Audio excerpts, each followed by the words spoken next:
which goes both ways. Okay, David, what from the most recent 21st Avenue corridor traffic study do you feel would have the greatest impact on Hillsborough Village, and how would you propose implementing that recommendation? What from the most recent 21st Avenue corridor traffic study do you feel would have the greatest impact on Hillsborough Village, and how would you propose implementing that recommendation? I believe this is 1 minute questions, right? 1 minute. Okay. Well, again, we can talk later about all the details. This is 90 seconds. One of the things that I think is most striking in it, and I believe this has made it into the final, is the putting an additional exit onto Magnolia from the village. I think that would solve a lot of the traffic issues, getting people, not putting everybody on the 21st, but allowing people trying to go west to come out on this side and head west.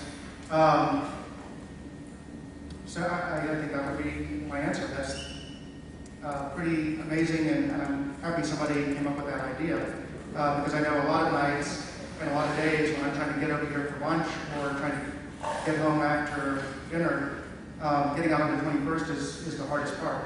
Or on the Magnolia, same thing. So the more traffic, the more we can move the traffic around in the way that it was meant to be moved when they built this great urban renewal project in Magnolia, the better off we'll be. Okay. Ms. Allen.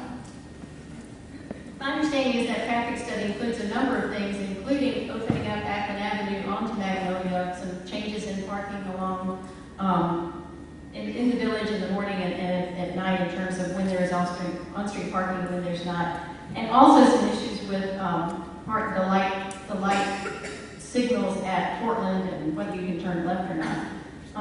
I know that there are concerns in terms of what happens if we open Akron up onto Magnolia Boulevard, and I would love to see more of the results of that study of how that traffic would flow. I think that's something that residents at Leah Rose have expressed concern in having more traffic going down their flat little street. I think in terms of fixing what works, I know so many people who try to come out on Fairfax and would like to just go on Magnolia Boulevard, but they have to turn right and turn on Portland, and that left turn at Portland is very dangerous and unsatisfactory, and it's tough with pedestrians as well. To me, that's the thing that I don't know that it will necessarily pull traffic out of the village, which we would all love to do. But I do think that's a part that is broken and does need to be fixed. Okay, now, go ahead. Actually, I think David's going to go first, I think. Okay, now candidates have an opportunity to ask each other questions. This should be interesting. These are 2-minute responses and may include follow-ups if time allows. First, David will ask Berkeley, and then Berkeley will respond. So, ask away. This is all in rehearse. I was thinking about this as kind of a weird, uncomfortable thing to do. And Berkeley and I worked together on a bunch of projects, so I know you love trees and are passionate about trees, as I am. I would love just to know what got you started back in '98 about doing trees. That's a very nice question, Dave. Thank you. I grew up in a small town in Arkansas, and my recreation was climbing to the top of really tall trees. I had trees in my yard that were so big that you started at the limbs and climbed up and ended 40 feet above the ground. So my playground was a tree. And when I moved to Nashville, I was just sort of distressed to discover there are no huge trees in this city. I've heard different reports. I don't know if it's the Civil War that tore them all down or they were all logged or what, but I'm passionate about trees, as David and I both are. And when I discovered that Hillsborough Weston neighborhood had a tree day, I immediately signed up for my tree and ordered one to be planted at Weston Middle School. And the next year they said, "So who wants to be in charge of tree day?"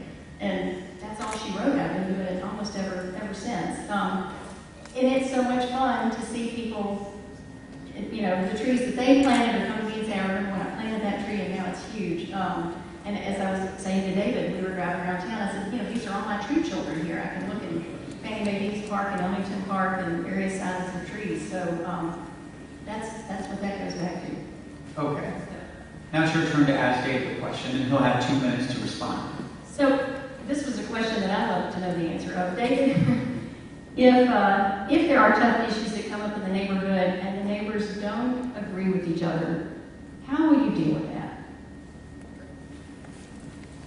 That's almost always the situation.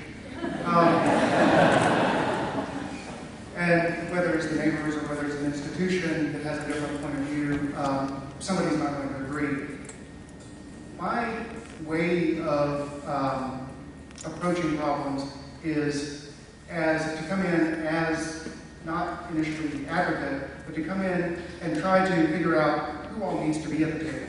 First, you start by talking with each of the individuals that have a different perspective, and then you start trying to develop some consensus among different groups, and then you've got to get those groups to the table. And because if we don't get them to the table, we're not going to develop a real consensus. There's always going to be somebody that disagrees, that doesn't like the final solution.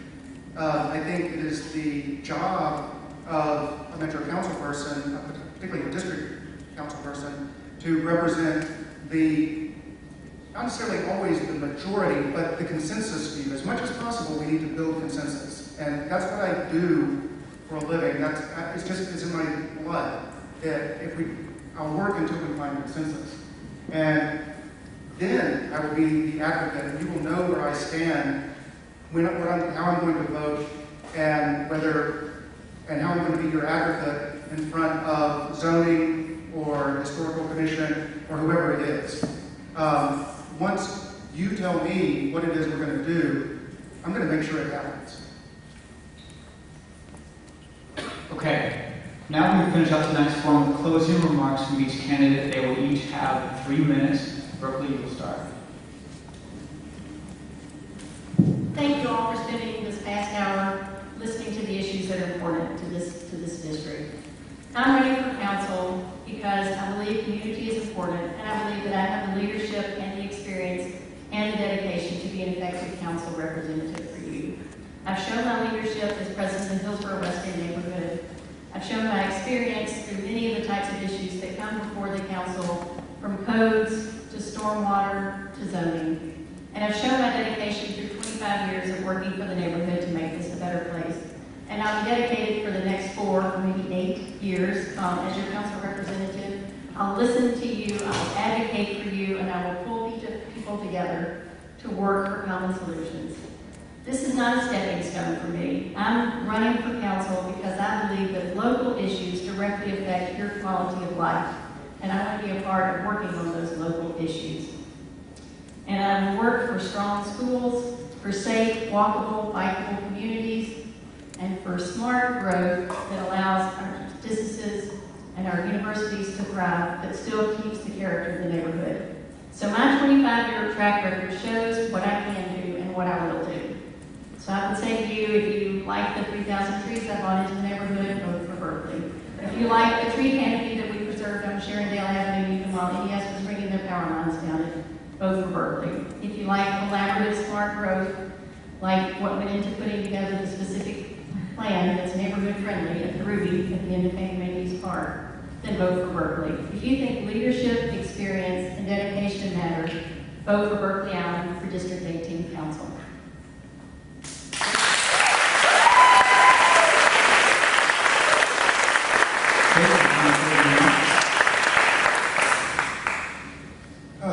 Thank you all for being here tonight, and especially to everybody that asked difficult questions. The thing I'd like to do is to tackle difficult questions. You'll always find me easily accessible and open to your perspective, regardless of what the issue is, because that's what I do in my day job. I look forward to learning more about your ideas for the neighborhood and for the city, for our schools, and for the trees. But mostly, I like being part of the solution. Passion, experience, and vision, those are the things that bring people together to accomplish good things that are going to last into the next generation. I know most all of us share a vision for a progressive and prosperous future open to everyone in our great city. August 4th is an opportunity for Nashville to make another great leap forward. Help me make it happen with your vote for me, David Glasgow, on August 4th, and please take a friend to vote. Thank you.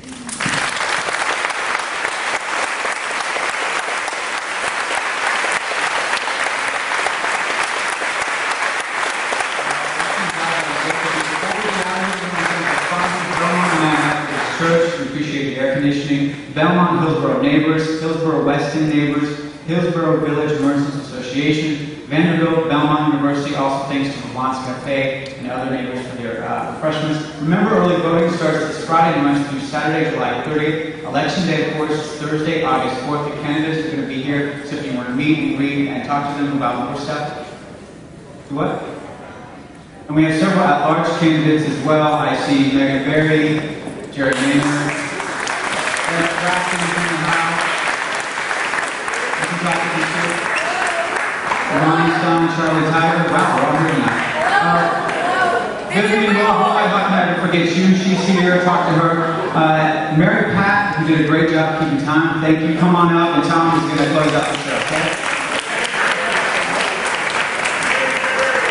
Who am I forgetting? Megan Berry. I said her name, but hey, Megan Berry's in the house. Francois Renard. There he is. Shelby White. Hi. And we want to thank all of you for coming. And it's a great turnout. I think we had some good responses. And I know we have a lot of decided voters in here, but I hope the undecided voters got some good information.